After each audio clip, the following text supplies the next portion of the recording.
mire bubiri chai omazamajayi obujjanjabi buno eri abantu abasoma 200 ekukira akali waotaliddwayo abakyala nga babi baabwe bannalotale nga abakyala bano begattira mu kibiina ekya Inner Wheel Club okuva e Mengo ng'obujjanjabi buno babubaweeredde ku ssomero lya Kimuli Secondary School erisangibwa e Kagamba mu kookira akayi.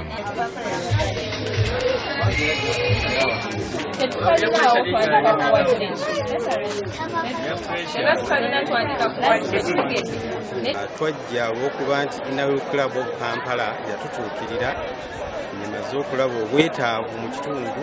Bajjanjabye endwadde ez'enjawulo okuli omusujja, amaaso, amatu, enjovu n'okukomola abasajja n'okujjanjaba ebiwangasa okukuula amannyo n'okusomesa abazadde ku ndiisa y'abaana. Era batuwonyeza nze kyendabye wano sikirabangako abantu ababadde wano.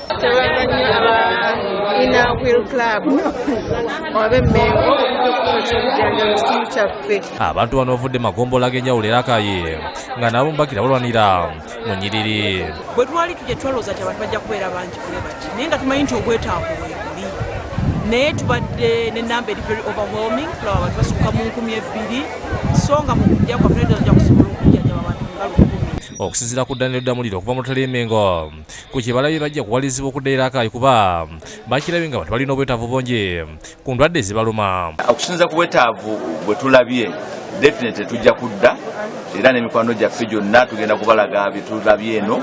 Akulira ekibiina kino Alice Damuliro ategeeza Bukedde TV nti bajjenye ebirwadde ez'enjawulo era bayanguyirwa okugenda e Kagamba olw'okuba baali bamanya abakulembeze baayo. Aba government officials mu kitundu kye mubamanyi kubanga abantu bakikozesezza naye bakyabyuzinze ne bavumaganya gavumenti naye tube twajja obwetaavu twabulabawo naye n'abantu mu kitundu nga batumanyi. Mu ngeri y'embannalutalo okuva e Muyinga mu Kampala baliko enkata ya sanitary pads zibakubya amasomero gonna agasoma 13 agali mu Ggombole Kabira nga beeyamye okuziwanga eri abaana abawala mu masomero ago gonna okumala emyaka 3.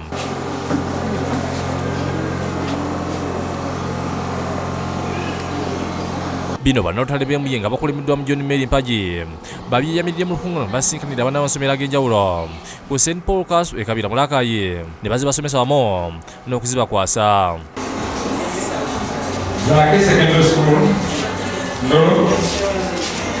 Dominic Mukwayo wa St Paul Castle yalondeddwa okukuliramu enteekateeka ey'okusaasanya obuyambi buno. Mulyewa John Bosco yakusakidde eggulu eno ku lwa Bukedde TV.